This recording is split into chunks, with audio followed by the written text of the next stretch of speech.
Hi all எல்லாருக்கும் வணக்கம்.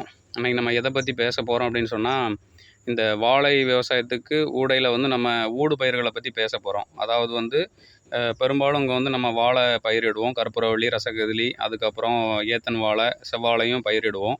So அதுக்கு இன் பிட்வீன் தட் 2 வாழைக்கும் நடுவில் வந்து ஒரு பொழி மாதிரி அமைச்சிருப்போம். அந்த இடம் எப்போவுமே வேஸ்ட்டாக இருக்கும்.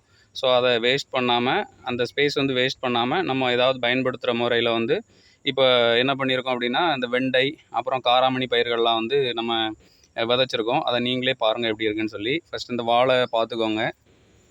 ஸோ இது செவ்வாழை, ஸோ இது கற்பூரவள்ளி வாழை. ஸோ இது வந்து ஸ்பேசஸ் அப்படியே வந்து சும்மா எம்டியாகவே வச்சுருக்கோம். ஸோ இந்த மாதிரி இருக்குது. ஸோ இப்போ பார்த்தீங்கன்னா இதில் வந்து ஊடையில் பொலின்னு சொல்லி சொல்லுவோம் இதை ஆக்சுவலாக. ஸோ இருமடி பாத்தின்னு சொல்லி சொல்கிறாங்க வடக்க. ஸோ நம்ம வந்து பொலின்னு சொல்லி சொல்லுவோம் ஆக்சுவலாக. ஸோ இப்போ பார்த்தீங்கன்னா இதை இருமடி பாத்தின்னு சொல்லலாம், இல்லைனா ரைஸ்டு பெட்ஸ், அப்படி இல்லைனா ஊடையில் இருக்கக்கூடிய பொலின்னு கூட சொல்லலாம். இதில் வந்து நம்ம என்ன பண்ணியிருக்கோம்னா வெண்டை செடியை வந்து நம்ம பயிரிட்டிருக்கோம். ஸோ இப்போ பார்த்தீங்கன்னா தெரியும் உங்களுக்கு, இது வெண்டை செடி. ஸோ 2 வாழைக்கும் ஊடையில் இந்த மாதிரி பொலி இருக்கிற இடத்துல வெண்டை செடி வந்து பயிரிட்டிருக்கோம். அதுக்கப்புறம் இதே மாதிரி காராமணி விதைகளையும் ஊன்றியிருக்கிறோம். ஸோ அதை பாருங்கள், நீங்களே பார்த்தீங்கன்னா தெரியும் காராமணி பயிர் எந்த அளவுக்கு காய்ச்சிருக்கு அப்படிங்கிறது தெரியும். ஸோ இந்த மாதிரி காராமணி பயிரும் காய்ச்சிருக்குது. ஸோ இப்போ இன்னொரு இடத்துலையும் வந்து அமைச்சிருக்கோம், அதையும் நம்ம போய் பார்க்கலாம்.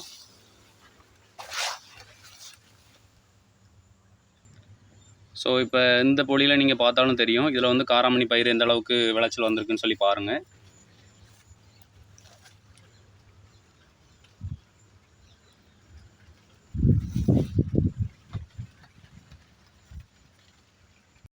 இந்த காராமணி பயிர், அப்புறம் வந்து வெண்டை பயிர், இந்த மாதிரி பயிர்கள் தான் நம்ம விதைக்கணுன்ட்டு இல்லை. ஸோ இப்போ இதில் பார்த்திங்கன்னா அந்த கரையோரத்தில் வந்து பப்பாளி வச்சுருப்போம். ஏன்னா அந்த சைடு வந்து கொஞ்சம் எம்டி லேண்டு தான், அதாவது அழிஞ்ச வாழை தான். ஸோ தட் அது வந்து நம்ம நஞ்சைக்கு ப்ரிப்பேர் பண்ணுவோம்.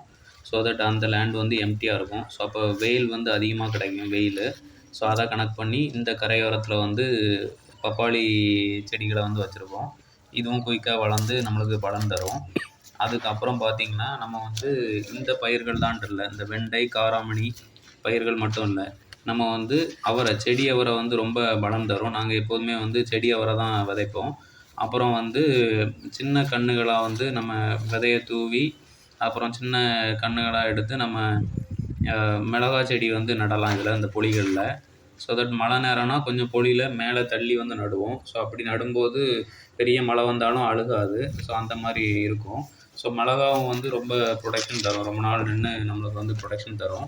அதுக்கப்புறம் வந்து செடியை வர, அதுக்கப்புறம் பார்த்திங்கன்னா கத்திரிக்காய் செடி நம்ம நடலாம். ஸோ அந்த மாதிரி வீட்டுக்கு தேவையான எல்லா காய்கறிகளுமே மேக்ஸிமம் வந்து இந்த வாழை பயிரிடும்போது ஊடையில் வந்து நம்ம வந்து நடலாம்.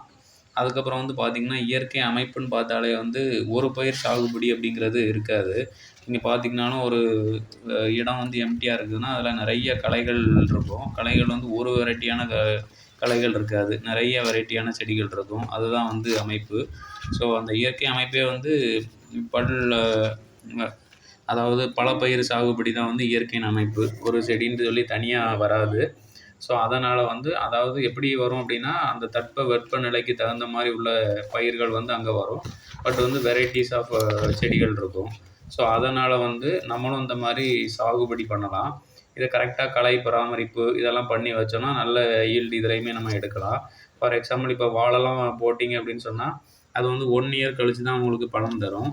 அதுக்கு இடையில நீங்கள் வாழை இலை வேணுன்னா அறுத்துக்கலாம். மற்றபடி வந்து ரொம்ப பலன் தராது. நீங்கள் வந்து இன்வெஸ்ட் பண்ணிக்கிட்டே தான் இருப்பீங்க, உரம் வைக்கணும், களை வெட்டணும், இன்வெஸ்ட் பண்ணிக்கிட்டே தான் இருப்பீங்க. அப்படி நீங்கள் இன்வெஸ்ட் பண்ணுவீங்க, பட் ஈல்டு எடுக்க முடியாது. 1 இயருக்கு அப்புறம் தான் பார்க்க முடியும். ஸோ இந்த மாதிரி நீங்கள் பயிர் பண்ணும்போது ஈல்டு வந்து நீங்கள் வருமானம் இன்கம் எடுக்க முடியுதோ இல்லையோ, பட் வந்து வீட்டுக்கு தேவையான காய்கறிகள் கிடைக்கும் நம்மளுக்கு. கரெக்டாக நீங்கள் பராமரித்தா இன்கம் எடுக்கிற மாதிரி காய்கறிகள் கூட வந்து நம்ம வந்து ப்ரொடக்ஷன் கொண்டு வரலாம். ஃபார் எக்ஸாம்பிள் தக்காளி போடலாம் ஊடு பயிராக. அப்புறம் வந்து தக்காளி, கத்திரிக்காய், மிளகாய், அப்படி எந்த செடினாலும் நீங்கள் பயிரும் பண்ணலாம். ஸோ இதே இது ஆட்டு தீவனமாக நம்ம வந்து அகத்திக்கீரையும் நடுவில் பயிரிடலாம். ப்ளஸ் அதை நம்ம வந்து கீரையாகவும் நம்ம பயன்படுத்திக்கலாம். நம்ம வந்து இந்த திருப்பு காராமணி இதுவரை நாங்கள் விதைச்சி பார்த்ததில்ல. இந்த திருப்பு தான் வந்து காராமணி வந்து இந்த ஊடு பயிராக இது பண்ணியிருக்கோம். இதுவுமே நல்லா காய்க்க ஆரம்பிச்சிட்டு ரொம்ப குயிக்காக வந்து காய்க்குது. ஸோ வெண்டையும் குயிக்காக வந்து வந்துடும். குயிக்காக வந்து காய்ப்புக்கு வந்துடும். அதே மாதிரி இந்த காராமணியும் ரொம்ப குயிக்காக காய்ப்புக்கு வருது.